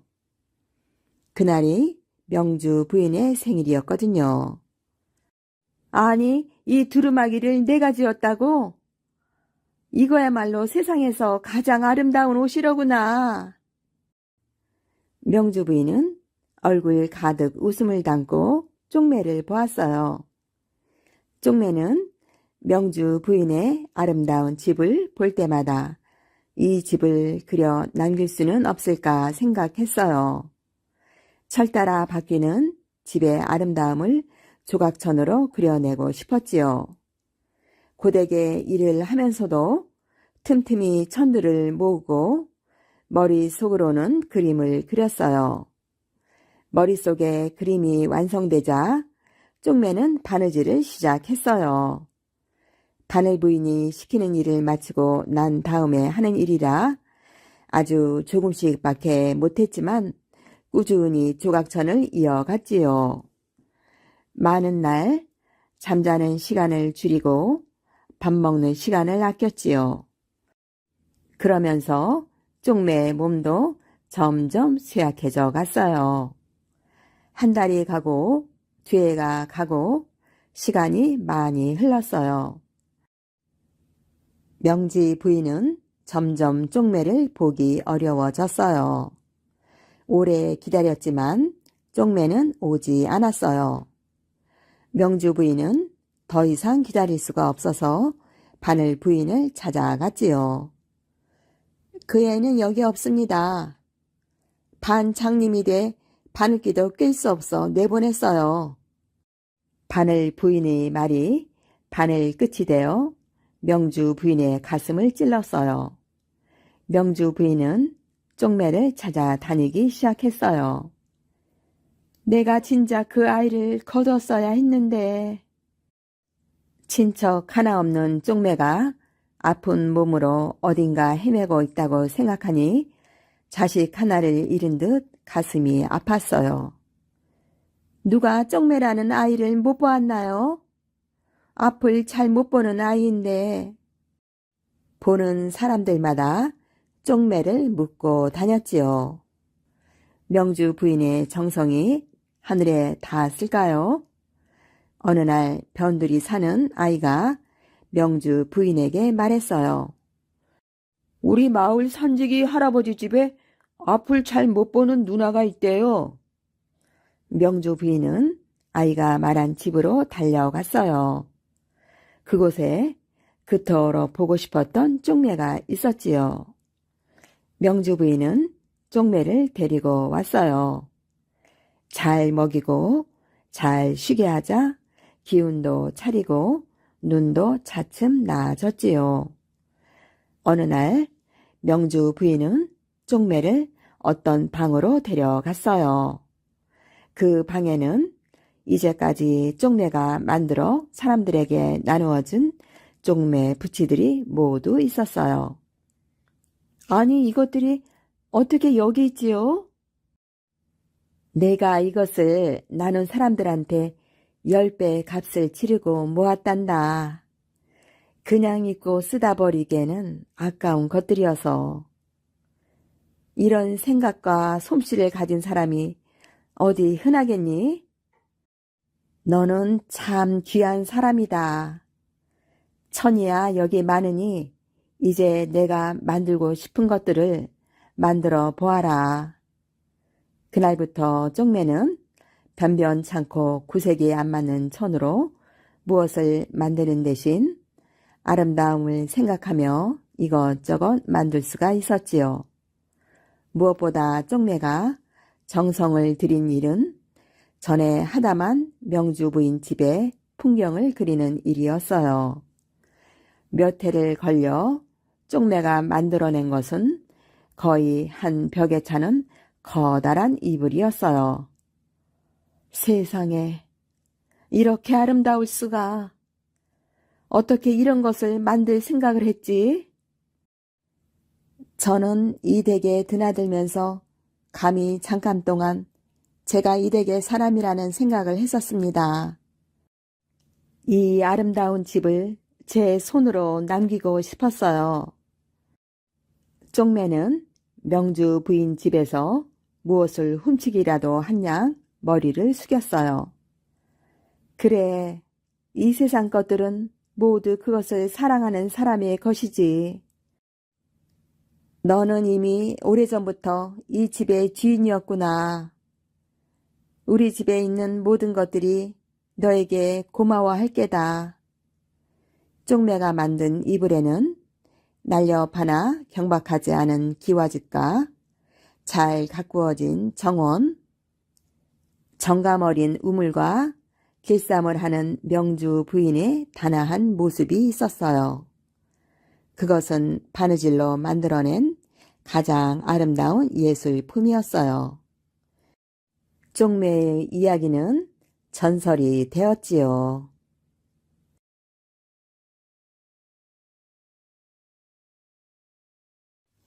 황금이 나오는 집.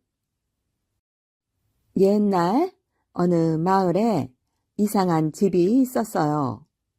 마을 사람들은 그 집을 황금이 나오는 집이라고 부른대요. 황금이 나오는 집이라니 참 이상한 이름이기도 하지요. 그 집에 그런 이름이 붙은 데는 뭔가 특별한 사연이 있대요. 겨울이 다가오는 어느 날 새벽이었어요. 할아버지는 땔감을 마련할 걱정에 일찍 잠에서 깼어요. 추운 겨울에 밤을 뜨끈뜨끈하게 태우자면 집 근처 산에 있는 삭정이로는 어림도 없을 테고, 그렇다고 나무를 패서 장작을 산더미같이 쌓아놓자면 바다 건너편 섬까지 나무하러 가야 하는데, 밀물이라도 들어와 섬에 갇히면 어떡하지? 할아버지는 손가락을 꼽아 날짜를 하나하나 따지더니 갑자기 얼굴이 환해졌어요. 아하, 오늘 일하면 썰물 시간이 무척 길겠는걸. 그러고는 얼른 지게를 지고 집을 나섰어요. 바닷바람이 쌩쌩 불고 갯벌에 발이 푹푹 빠져 걷기 힘들었지만 할아버지는 성큼성큼 섬으로 달려갔어요. 섬에 도착한 할아버지는 허리 한번 펴지 않고 쉴 새 없이 나무를 했어요. 그런데 아까부터 저쪽 샘물가에서 뭔가가 자꾸 반짝반짝 빛나는 거예요. 처음에는 깨어진 사기그릇 조각이 햇빛을 받아 빛나는 줄 알았지요. 하지만 시간이 흘러도 계속 반짝반짝 빛이 나는 거예요. 도대체 뭐가 있는 거지? 할아버지는 빛이 나는 곳을 향해 가만 걸어갔어요. 아니, 세상에! 샘물가에는 닭 한 마리가 있었어요. 그런데 그냥 닭이 아니라 반짝반짝 빛이 나는 황금닭이었지요. 그런데 이 황금닭은 날갯짓만 할 뿐 걷지도 날지도 못하는 거예요. 할아버지는 남이 볼까봐 서둘러 황금닭을 보자기에 꽁꽁 쌌어요. 그러고는 지게를 짊어지고 냅다 집으로 달렸지요. 나무 하는 일도 다 내팽개치고 말이에요. 할아버지는 집에 돌아오자마자 황금닭을 헛간에 있는 괴짝에다 몰래 숨겨 놓았어요. 그런데 황금닭을 쌌던 보자기에 닭털이 하나 빠져 있는 거예요. 반짝반짝 빛나는 게 아무리 봐도 보통 닭털이 아닌 듯 싶었지요. 할아버지는 아무한테도 말하지 않고 닥터를 품에 꼭 안고서 금방으로 갔어요. 아니, 어떻게 황금으로 이렇게 얇은 닥터를 만들 수가 있지요? 주인장, 방금 뭐라고 했소? 이 닥터리 황금으로 만든 거라고요. 금방 주인은 할아버지에게 황금 닥털 값을 아주 후하게 쳐주었어요. 집으로 돌아온 할아버지는 아무 일도 없는 양 시치미를 뚝 떼었어요. 하지만 날이 가면 갈수록 고민이 이만저만이 아니었어요. 뜻밖의 굴러 들어온 복을 어찌해야 좋을지 몰랐거든요. 하루는 이상하다는 생각이 든 할머니가 할아버지에게 물었어요. 영감, 아니 요새 무슨 걱정거리라도 생겼소? 실은 내가 나무를 하다가 할아버지는 모든 사실을 털어놓았지요. 그러고는 할머니와 함께 헛간에 있는 황금 닭을 보러 갔어요. 할아버지가 말한 대로 황금 닭은 꼼짝도 않고 그대로 있었어요. 다만 괴짝 안에 황금 닭털이 서너 개 떨어져 있었지요. 영감, 아니 이게 정말 황금으로 된 닭털이란 말이에요? 그렇다니깐. 영감, 이제부터 우리도 이 지긋지긋한 가난에서 벗어날 수 있게 되었구려. 그때부터 할아버지는 열흘에 딱 한 번씩만 황금 닥터를 팔았어요. 그러면서도 할아버지와 할머니는 예전처럼 부지런히 일을 했어요. 그렇게 1년이 지났어요. 이제 할아버지는 마을에서 첫째 가는 부자가 되었답니다. 저 집에서 황금닭을 얻었대. 황금이 자꾸 나오는 집이라는데. 집에서 황금닭을 얻었대. 황금 알을 낳는 닭이라며. 황금이 자꾸 나오는 집이래요. 마을 사람들은 할아버지 집에 대해 이러쿵저러쿵 떠들어댔어요. 그때부터 마을 사람들은 이 집을 황금이 나오는 집이라고 불렀어요. 세월이 흐르고 흘렀어요. 하루는 먼 데로 시집간 딸이 오랜만에 친정집에 오게 되었어요. 딸은 친정집을 보자마자 자기 눈을 의심했어요. 다 쓰러져 가던 옛날 친정집은 온데간데 없고 으리으리한 대골 같은 집이 그 자리에 떡하니 서 있으니 말이지요. 어머니, 도대체 어떻게 된 일이에요? 할머니는 이리저리 말을 둘러대다가 하는 수 없이 그동안 있었던 일을 몽땅 털어놓았어요. 그날 밤 딸은 마음이 뒤숭숭해서 잠이 오지 않았어요. 갑자기 부자가 된 친정집이 부럽기도 하고 자기 신세가 한없이 초라해 보였거든요. 다음 날이었어요. 할아버지는 한양에 볼일 보러 가고 할머니는 동네 잔치집에 놀러 갔지요. 집에 혼자 있게 된 딸은 헛간에 있다는 황금 닭이 궁금해서 온몸이 근질근질했어요. 딸은 헛간으로 살금살금 다가가서 헛간 안에 있는 괴짝 문을 벌컥 열었어요. 그런데 정말 괴짝 안에 반짝반짝 빛나는 황금닭이 있지 뭐예요. 딸은 덜덜 떨리는 손으로 황금닭을 와락 움켜쥐었어요. 그리고는 황금닭을 보자기에 싸서 뒤도 돌아보지 않고 도망쳤어요. 딸은 달리고 또 달렸어요. 숨이 턱까지 차오를 무렵 딸은 황금닭이 잘 있나 궁금해서 보자기를 펼쳐 보았지요. 아니, 그런데 이게 웬일이에요? 황금빛으로 반짝반짝 빛나고 있어야 할 황금닭은 온데간데 없고 시커먼 돌덩이만 덩그러니 있는 거예요. 그 순간 딸은 황금에 눈이 멀었던 자신의 잘못을 깨닫게 되었지요. 황금닭의 주인은 따로 있었어. 내가 아니야. 딸은 친정집을 향해 다시 터벅터벅 되돌아갔어요. 친정집에 돌아온 딸은 무릎을 꿇고 부모님에게 잘못을 빌었어요. 그런데 할아버지와 할머니는 화를 내기보다는 뜻밖의 말을 꺼냈지요. 황금닭을 보고 욕심을 낸 건 잘못이다.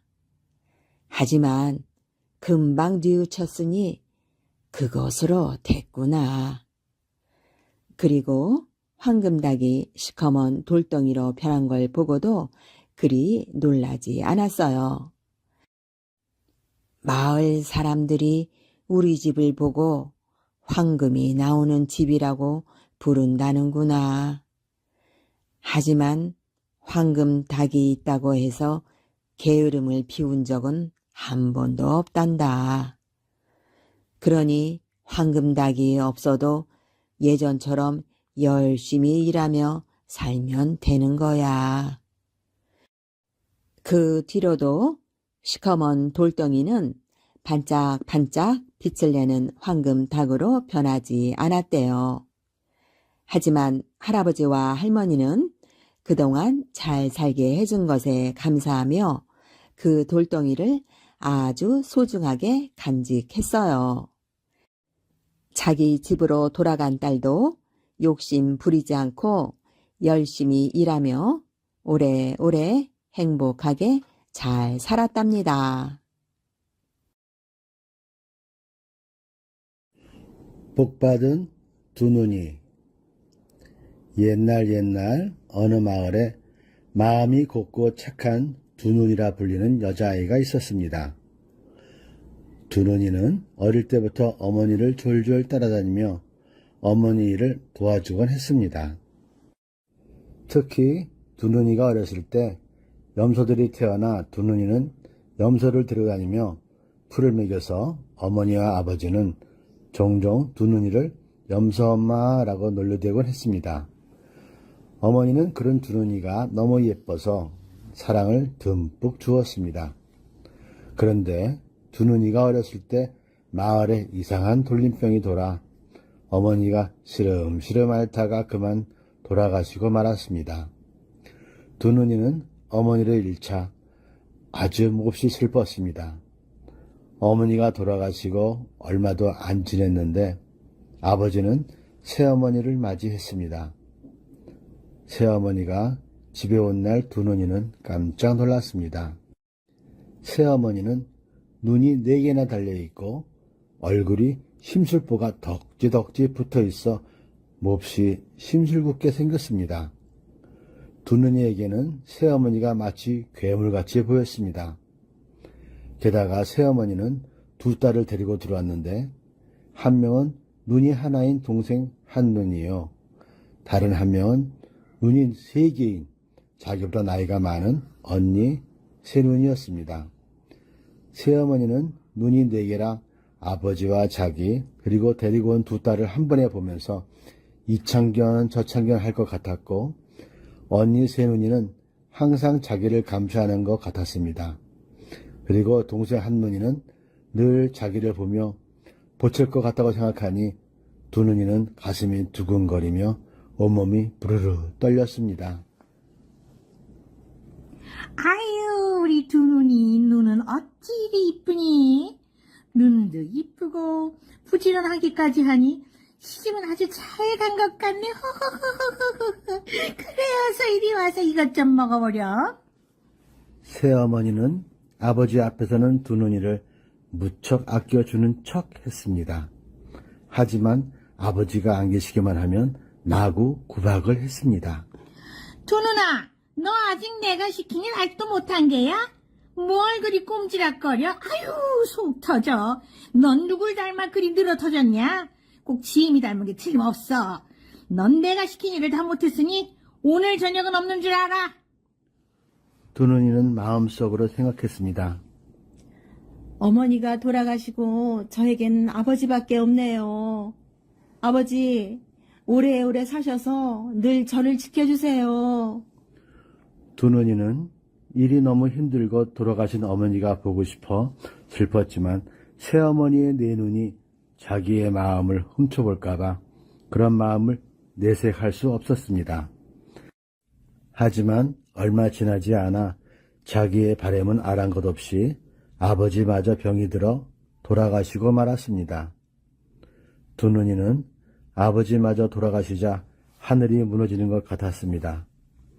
너무나 슬프고 이제 자기가 의지할 데가 없다고 생각하니 마음이 아파서 눈물을 줄줄줄 하염없이 흘렀습니다.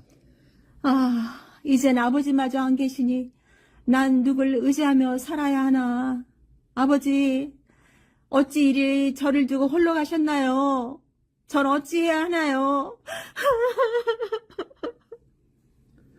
이런 두눈이에게 새어머니는 더욱 많은 일을 시키며 심술궂게 구박을 하였습니다. 엄마, 두눈이 언니한테 너무 많은 일을 시키는 거 아니야? 엄마가 전보다 더 많은 일을 시키니까 다 못하고, 그러니까 엄만 일 다 못했다고 밥 안 주고, 두눈이 언니는 며칠째 밥도 못 먹으며 일하고 있어. 어쩔 때 보면 좀 불쌍하더라. 아유, 우리 한눈이 마음도 곱기도 하지. 그런데 한눈아, 엄마가 두눈이 언니를 미워서 그러는 게 아니야. 두눈이 언니가 아버지 마저 잃고 얼마나 마음이 아프겠니? 마음이 아프고 힘들 땐 일이라도 열심히 해서 그런 슬픈 생각을 하지 말라고 엄마가 그런 거야. 엄마 마음이라고 마음이 좋겠니? 그랬구나. 역시 우리 엄마야. 그리고 다음 날부터 새엄마는 집안일이며 빨래, 산에 가서 땔감 해오기, 옷감 짜기 등 두눈이에게 쉴 새 없이 일을 시켰습니다. 새어머니가 일을 더 시킬 때마다 한눈이는 좋아했습니다. 한눈이와 새눈이는 빈둥거리며 놀면서 두눈이를 도와주기는커녕 두눈이가 어렵게 빨래를 해오면 일부러 흙 묻은 손을 비벼 빨래를 더럽히고는 엄마를 보며 자기 딴에는 두눈이의 슬픔을 덜어준다는 마음으로 나 잘했지? 하는 표정을 지어 보였습니다. 엄마, 두눈이가 빨래 해온 곳 좀 봐요. 빨래를 한 건지 흙탕물에 담갔다 온 건지 나 원참 말이 안 나와요. 그러면은 새어머니는 네 눈을 부릅뜨고 두 눈은 빨래를 보고 다른 두 눈은 두눈이의 두 눈과 마주쳤습니다. 아니, 게으른 것이 이젠 나 잘했니 하며 고개를 빳빳이 들고 있네. 내가 뭐 하자는 것 같은데 넌 오늘 하루 종일 밥 먹을 생각 마라. 저런 게으른 것 같으니. 두눈이는 네 눈을 부릅뜨고 자기를 노려보는 새어머니가 너무 무서워서 아무런 말도 못하고 고개를 숙이고 눈물만 떨어뜨렸습니다. 밥을 제대로 먹지 못한 두눈이는 너무나 배가 고프고 기운이 없었습니다. 그나마 어쩌다 새어머니가 자기들끼리 먹다 남은 음식 찌꺼기를 주면 두눈이는 아무 불평도 하지 못하고 찌꺼기를 먹었습니다. 두눈이는 음식 찌꺼기를 꾸역꾸역 입에 넣으며 하염없이 눈물만 흘렸습니다. 새어머니는 두눈이에게 온갖 굳은 일을 다 시키고 구박을 하면서도 두눈이가 집안에서 눈에 띄는 것이 못 견디게 싫었습니다. 그래서 두눈이를 아무도 모르게 없애버릴 궁리를 하였습니다. 예, 두누나, 이리 좀 와봐. 새어머니가 부르는 소리에 두눈이는 또 무슨 야단을 치실까 싶어 가슴이 철렁거렸습니다. 에이, 오늘 또 굶겠어. 뭐 오늘이라고 특별하겠어. 오라면 빨리 오지 뭘 궁시렁대니. 네, 어머니. 두 눈이는 개미만큼 작은 소리로 대답을 하며 고개를 푹 숙이고 새어머니에게 갔습니다. 오늘은 저 산에 올라가서 염소에게 풀을 먹이고 오너라. 사람들이 호랑이가 나온다고 안 가는 저 산이에요. 그러니까 사람들이 가지라느니 저 산에는 풀이 많이 자라고 있을 거 아니니. 그러니 저 산에 가서 풀을 먹이라는 거야. 왜? 가기 싫단 말이냐? 아니에요. 어머니 다녀올게요. 뒤돌아 나오는 두 눈이의 두 눈에서는 눈물이 주르르 흘렸습니다. 저 산에는 사나운 호랑이들이 득실거린다는데 나는 이제 어쩌면 좋아. 가자니 호랑이가 무섭고 안 가자니 어머니한테 벌을 받을까 무섭고 이러지도 저러지도 못하겠으니 이를 어째.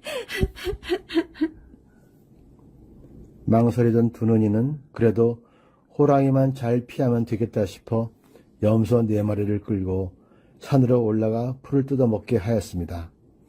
그리곤 혹시 호랑이가 나오지는 않을까 걱정되는 마음에 풀밭에 쪼그려 앉았습니다. 어머니, 아버지, 나 배고프고 무서워요. 보고 싶어요. 한참을 흐느끼던 두 눈이가 풀밭에 누워있다가 따스한 햇볕과 함께 스르르 잠이 들어버렸습니다. 그런데 아주 이상한 꿈을 꾸었습니다. 꿈에 염소 한 마리가 자기에게 와 말을 하는 것이었습니다. 두눈이 아가씨, 배고프시죠? 먹고 싶은 거 저에게 말해보세요. 제가 다 드릴 수 있어요. 어머, 내가 말을 하네?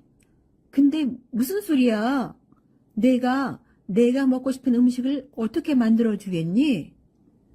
그러지 마시고 일단 한번 믿어보시라니까요. 꿈속이지만 두 눈이는 깜짝 놀랐습니다. 염소가 말을 하다니? 또 먹을 것을 준다니? 이걸 믿어? 말어? 배가 너무 고픈 두 눈이는 믿거나 말거나 자기도 모르게 염소에게 먹고 싶은 것을 말했습니다. 염소야, 내가 나를 이렇게 위해주니 정말 고맙구나. 실은 내가 며칠 전부터 아무것도 못 먹어 너무 배가 고파 밥을 좀 실컷 먹고 싶구나. 밥이요? 알았어요, 두눈이 아가씨. 잠시만 기다리세요. 두 눈이는 염소가 밥을 해준다는 말이 너무 좋아 손뼉을 치다 그만 잠을 깨고 말았습니다. 아이, 괜히 손뼉을 쳤네. 밥 잘 먹고 칠걸. 두 눈이가 눈을 떠보니 이게 웬일이에요?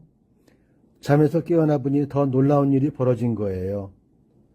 자기가 알기론 두 눈이는 염소에게 풀을 먹이고 풀밭에 앉았다가 잠이 든 걸로 아는데 깨어보니 난생 처음 보는 대울같이 으리으리한 큰 집의 방 안에 앉아있는 겁니다.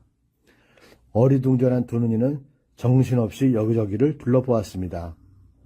두 눈이가 주변을 보니 자기 뒤에는 십장상으로 수놓은 멋진 장롱이 놓여있고 여기저기에 아름다운 그림들이 걸려 있었습니다.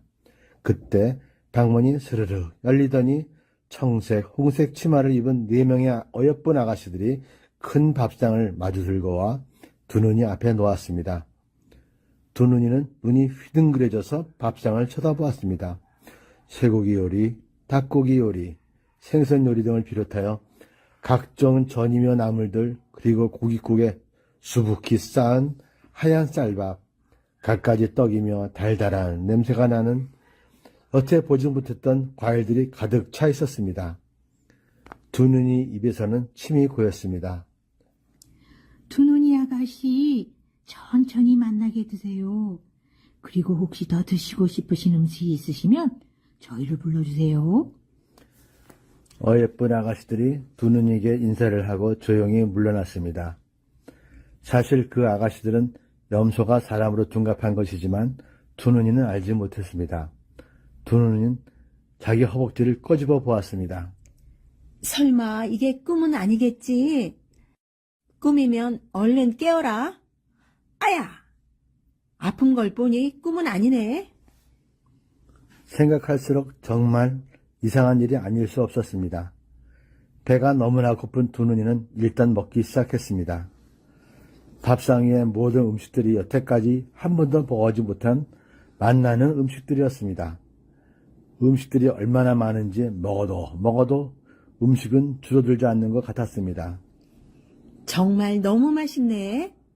혼자 먹기에는 너무 많고 아깝구나. 와, 이 배가 앞으로 며칠 안 먹어도 될 정도로 많이 먹었네. 이렇게 두 눈이가 배불리 먹어 빵빵한 배를 쓰다듬자 또 한 번 이상한 일이 벌어졌습니다. 분명 자기 앞에 있던 큰 음식상과 대결 같은 집, 그리고 자기가 앉아있던 넓고 큰 방이 갑자기 사라져버리고 두 눈이 자신은 풀밭에 앉아있는 거였습니다. 두 눈이가 주변을 둘러보니 염소는 저만치서 풀을 뜯어먹고 있었습니다. 두 눈이는 배가 부른 느낌이 들어 무심코 자기 배를 만져보았습니다. 산에 올라올 때는 배가 너무 고파 마치 백가죽이 등에 붙은 것처럼 홀쭉하고 움직일 힘도 하나도 없었는데 지금은 배가 마치 바가지를 엎어놓은 것처럼 볼록 나와 있고 힘이 솟는 듯 했습니다. 참 이상한 일도 다 있네. 아마도 돌아가신 부모님께서 내가 밥도 못 먹고 고생하는 걸 알고 안쓰러워서 도와주신 게 분명해. 두루니는 오늘 있었던 일이 모두 부모님이 보살펴 주신 덕분이라고 생각했습니다. 그래서 마음속으로 고맙습니다를 계속해서 되풀이하였습니다. 어느덧 해가 지고 두눈이는 염소들을 끌고 집으로 돌아왔습니다. 집으로 들어서는 두눈이를 본 새어머니는 깜짝 놀랐습니다. 새어머니가 생각하기를 두눈이는 산으로 보내면 호랑이가 두눈이를 잡아먹을 줄 알았는데 멀쩡히 나타나니 놀랄 수밖에 없었습니다. 내가 왜? 아니, 별일 없었니? 별일이라니요? 아니다. 새어머니는 내 눈을 아래로 보면서 속으로 생각했습니다. 대체 저것이 어떻게 살아 돌아온 거지? 내가 그동안 굶겼더니 삐쩍 말라 호랑이가 먹을 게 없어 안 잡아먹었나? 그렇다고 내가 포기할 여자가 아니지. 호랑이에게 잡혀먹을 때까지 끝까지 해보련다. 나도 한 번 마음먹은 건 끝장을 보는데 한성격하는 여자잖아. 그리고는 새어머니는 시치미를 뚝 떼고 두눈이를 마주했습니다. 아이고 우리 두눈이 이제 돌아왔구나. 그래 염소풀 먹이느라 밥도 못 먹고 고생했지. 내 얼른 밥 차려줄 테니 방에 들어가 있어라. 새어머니는 밥상을 차려 두눈이에게 가져다 주었습니다. 두눈이가 살을 찌게 하여 호랑이에게 잡아먹히게 하려고 하는 속셈으로 밥도 많이 담아주었습니다. 두눈이는 새어머니가 따뜻하게 대해주자 무척 고맙고 기뻤습니다. 그런데 막상 밥을 먹으려 했지만 배가 너무 불러 먹을 수가 없었습니다. 아니 얘가 배가 고플 텐데 왜 그렇게 째잔째잔하게 밥을 먹니? 어서 국에다 밥 말아서 푹푹 먹어. 저 어머니께서 이렇게 밥상을 차려주시니 맛있게 먹어야 하는데 죄송해서 어쩌죠? 배가 불러서 밥이 안 들어가네요. 뭐? 배가 불러? 너 반찬 투정하는 거니? 아니에요, 어머니. 정말 배가 불러서 그래요. 새어머니는 두눈이가 산에서 하루 종일 굶었을 텐데 배가 부르다는 것이 정말 이상했습니다. 아무래도 수상한걸. 뭔가 있는 것 같아. 내일은 한눈이를 딸려보내서 두눈이를 잘 살펴보라고 단단히 일러둬야겠다. 다음 날이 되었습니다. 예, 두눈아. 오늘도 산에 가서 염소에게 풀 좀 먹이고 오렴. 오늘은 한눈이도 데리고 가라. 걔도 이제 집안일이 어떤 건지 슬슬 알려야 하지 않겠니? 네, 알겠습니다. 그럼 한눈이 데리고 잘 다녀오겠습니다. 두눈이는 동생 한눈이랑 같이 가게 되어 매우 기뻤습니다. 한눈이와 두눈이는 서로 말동무하며 산으로 올라갔습니다. 하지만 착한 두눈이는 맨날 놀기만 하던 한눈이가 힘들어할까봐 걱정이 되었습니다. 한누나, 힘들지? 이 풀밭에 누워 잠이나 자. 염소에게 풀은 내가 먹일게. 그러자 신기하게도 한눈이는 금세 잠이 들었습니다. 아휴, 오늘도 배가 몹시 고프구나. 어제처럼 맛난 음식을 먹을 수 있으면 좋겠다. 두눈이는 풀을 뜯어 먹고 있는 염소들을 보며 중얼거렸습니다. 그러자 어제와 똑같이 으리으리한 집에 맛난 음식이 가득히 차려진 밥상이 두눈이 앞에 놓여 있는 것이었습니다. 두눈이는 어제와 같이 맛있게 배불리 먹었습니다. 아, 맛있게 잘 먹었네. 이제 배가 부르네. 두눈이가 말을 하자마자 다시 모든 게 사라져 버렸습니다. 풀밭을 보니 한눈이는 세상 모르게 잠이 들어 있었고 염소 또한 풀을 뜯고 있었습니다. 날이 어두워져 오자 두눈이는 한눈이를 깨웠습니다. 아이 참, 엄마한테 혼나겠다. 엄마가 꼭 두눈이 언니를 잘 지켜보라고 했는데 그만 깊은 잠에서 빠져버리고 말았으니. 한눈이는 엄마 말을 듣지 않아 혼날까봐 걱정이 되었습니다. 집에 돌아온 두눈이는 어제와 같이 배가 불러 밥을 못 먹었고 이를 본 새어머니는 한눈이를 방으로 데리고 들어가 산에서 있었던 일을 물었습니다. 한눈이는 풀밭에서 그만 잠이 들어버리고 언니가 깨워 일어나 보니 어두워져서 집으로 돌아왔다고 얘기를 했습니다. 그 말을 들은 새어머니는 몹시 아쉬워했습니다. 한눈이는 눈이 하나라 그럴 수 있어. 내일은 새눈이를 보내야겠다. 새눈이는 분명 두눈이를 잘 감시할 거야. 다음 날 새눈이랑 같이 산으로 올라간 두눈이는 한눈이처럼 언니에게 말했습니다. 새눈이 언니, 힘들지? 염소는 내가 풀 먹일 테니 언니는 풀밭에 누워서 쉬고 있어. 새눈이 언니도 역시 잠이 들고 말았고 또 두눈이는 맛있는 음식을 실컷 먹었습니다. 집에 돌아와 새눈이도 어머니에게 잠만 잤다고 하자 새어머니는 이상하게 생각했습니다. 아무래도 이상해. 뭔가가 있는데 잡힐 듯 보일 듯한데 확신이 안 서네. 호랑이는 나타나지도 않고 아이들은 잠만 퍼자고 두눈이는 배가 부르다고 밥도 안 먹고. 가만히 있어보자. 여기서 빠져있는 게 염소가 빠졌구나. 그렇다면 염소들이 두눈이를 도와주는 게 틀림없어. 이렇게 생각한 새어머니는 그날 밤 염소들을 모두 죽여버리고 아이들에게는 염소들이 산에서 병을 얻어 마을에 병을 옮길까봐 전부 죽였다고 말했습니다. 두눈이는 어렸을 때부터 풀을 먹이면서 같이 자란 염소들을 보고 싶은 어머니 아버지처럼 생각하고 이야기를 하였는데 염소마저 죽었으니 너무나 마음이 아팠습니다. 하지만 새어머니의 불알인 내 눈을 피하려고 슬퍼하는 기색을 보일 수가 없었습니다.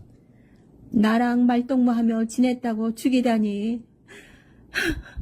정말 불쌍하고 미안해.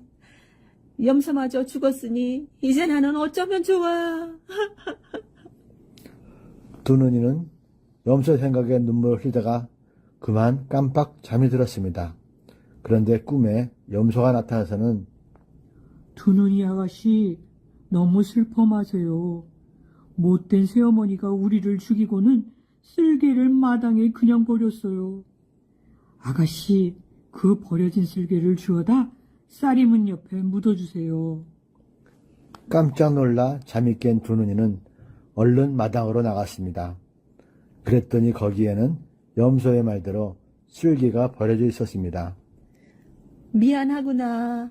나 때문에 너희들이 땅에 묻히지도 못하고 마당에 굴러다니는구나. 두눈이는 눈물을 흘리며 혹시나 새어머니가 깰까봐 조심스럽게 조용히 마당에 흩어져 있는 염소 쓸개를 모아 쌀이문 옆에 정성껏 묻어주었습니다. 다음 날 아침이었습니다. 두눈이는 일어나 마당에 나와보니 쌀이문 옆에 자기가 염소 쓸개를 묻어둔 자리에서 작은 줄기가 솟더니 쑥쑥 자라 가지를 뻗더니 사과가 주렁주렁 열리는 거였습니다. 그런데 사과의 색깔이 빨간색이 아니라 황금색인 사과였습니다. 아, 정말 신기한 일도 다 있네. 사과나무가 하룻밤 사이에 자라다니 믿을 수가 없어. 게다가 저렇게 예쁜 황금색의 사과가 열리다니. 이건 분명 염소들이 다시 나타나 이런 이상한 일을 만든 거야. 사과를 바라보는 두눈이의 가슴이 두근거렸습니다. 그날은 마침 나라에서 사냥대회를 여는 날이었습니다. 두눈이가 살고 있는 이 마을에 호랑이가 있다고 하여 왕자님은 많은 사냥꾼을 데리고 호랑이를 잡으러 내려왔습니다. 산으로 향하던 중 두눈이의 집 앞을 지나가게 되었습니다. 어우, 세상에 황금사과라니? 내 난생 처음 보는 귀한 곳이로구나. 여봐라, 내 저 황금사과를 몇 개 가지고 싶구나. 어서 따오도록 하여라. 왕자님의 말에 부하들이 나무 위로 올라갔습니다. 하지만 황금사과를 딸 수가 없었습니다. 부하들이 황금사과를 따기 위해 손을 뻗으면 바람이 불어 움직이는 것처럼 가지가 요리비틀 조리비틀 틀다가 사람들이 올라선 가지가 흔들거려 사람들이 오히려 떨어지기가 일쑤였습니다. 내 너희들을 믿었다간 아무도 또 못하겠구나. 이 집 주인을 불러 부탁을 해야겠다. 자, 주인을 불러 주인에게 황금사과를 따달라고 부탁을 하여라. 새어머니는 자기 집 앞에 황금사과 나무가 하루아침에 있는 것이 신기하였는데 왕자님이 주인에게 사과를 따달라고 하니 너무나 기뻤습니다. 잘하면 왕자님에게 자기 딸을 시집을 보낼 수 있는 좋은 기회라 생각했습니다. 새어머니는 얼른 한눈이를 나무 위로 올려보냈습니다. 하지만 한눈이도 마찬가지였습니다. 따려고 길을 쓰다가 그만 미끄러져 나무에서 떨어지고 말았습니다. 다음에 새눈이도 올려보냈지만 새눈이마저 나무에서 떨어지고 말았습니다. 새눈이는 나무에서 떨어질 때 왕자가 있는 쪽으로 떨어져 왕자의 품에 안겨보려 하였으나 왕자는 눈이 세 개인 새눈이 얼굴을 보고 놀라 얼른 피해 새눈이는 그만 심하게 땅바닥에 부딪혔습니다. 이번에는 새어머니가 직접 나무 위로 올라갔습니다. 황금사과는 역시 새어머니의 손도 피했습니다. 새어머니는 악착같이 줄기를 붙잡고 황금사과를 따려고 하였으나 결국 포기하고 말았습니다. 이번에는 두눈이가 한 발 앞으로 나섰습니다. 그러자 새어머니가 내 눈으로 두눈이 얼굴을 째려보았습니다. 우리가 따지 못한 걸 니까지 게 무슨 수로 따겠니? 괜한 헛수고 말고 올라가지 마라. 아니요. 이 집에 남은 사람은 저 아가씨밖에 없으니 자, 한번 따보시게. 왕자님이 권하자 두눈이는 나무 위로 올라갔습니다. 두눈이가 사과 있는 쪽으로 손을 뻗으니 황금사과들이 두눈이 손으로 모여들었습니다. 두눈이는 금세 황금사과 몇 개를 따서 내려와 궁손히 왕자님에게 드렸습니다. 와, 참 신기한 사과 다 있구나. 어찌 모든 사람의 손은 피하고 이 아가씨에게는 공손하니 말이다. 정말 귀한 황금사과구나. 황금사과를 받아든 왕자님은 무척 기뻐했습니다. 게다가 아무도 따지 못하는 황금사과를 딴 두눈이가 보통 아가씨가 아니라는 것을 알아보았습니다. 왕자님은 두눈이를 대궐로 데려갔습니다. 두눈이가 집을 떠나자 어느 누구도 제대로 일을 하는 사람이 없었습니다. 집에는 금세 먹을 것이 떨어지고 집도 점차 낡아져서 새어머니를 비롯한 두 딸은 결국 거지가 되고 말았습니다. 한편 대궐로 들어간 두눈이는 왕자님과 결혼을 하고 얼마 안 있어 왕자님은 임금님이 되었습니다. 두눈이는 새어머니로부터 구박을 받으며 죽을 고생하던 아가씨에서 이제 큰 나라의 중전마마가 된 것이었습니다. 두눈이가 중전마마가 된 그 해 생일을 맞게 되어 나라에서는 큰 잔치를 열었습니다. 두눈이 중전마마는 자기가 배를 골랐던 시절을 생각하여 특별히 나라 안의 거지들을 위하여 잔치를 베풀어 주었습니다. 대궐 밖에 큰 상을 차려놓고 음식들을 가득 올려놓았습니다. 그리고 거지들에게 마음껏 먹으라고 선정을 베풀었습니다. 두눈이 중전마마는 새어머니와 동생 그리고 언니가 거지가 되어 떠돌고 있다는 소문을 듣고 혹시나 하여 거지들이 큰 상에 있는 사람들을 하나둘 살펴보다가 한쪽 구석에서 음식을 먹고 있는 옛 식구들을 보았습니다. 두눈이 중전마마는 그들에게 달려가 그들의 손을 잡고 눈물을 흘렸습니다. 어머니, 새눈이 언니, 한누나, 중전마마. 그들은 감히 얼굴을 들어 두눈이 중전마마를 올려볼 수가 없었습니다. 두눈이 중전마마는 그들의 손을 붙잡고 대궐로 들어갔습니다. 그리고는 임금님께 말씀을 드려 대궐 안에서 함께 살도록 하였지요. 새어머니는 그때부터 아주 다정한 어머니가 되었고 새눈이 언니와 한눈이 동생도 착하게 생활하며 오래도록 같이 잘 살았답니다.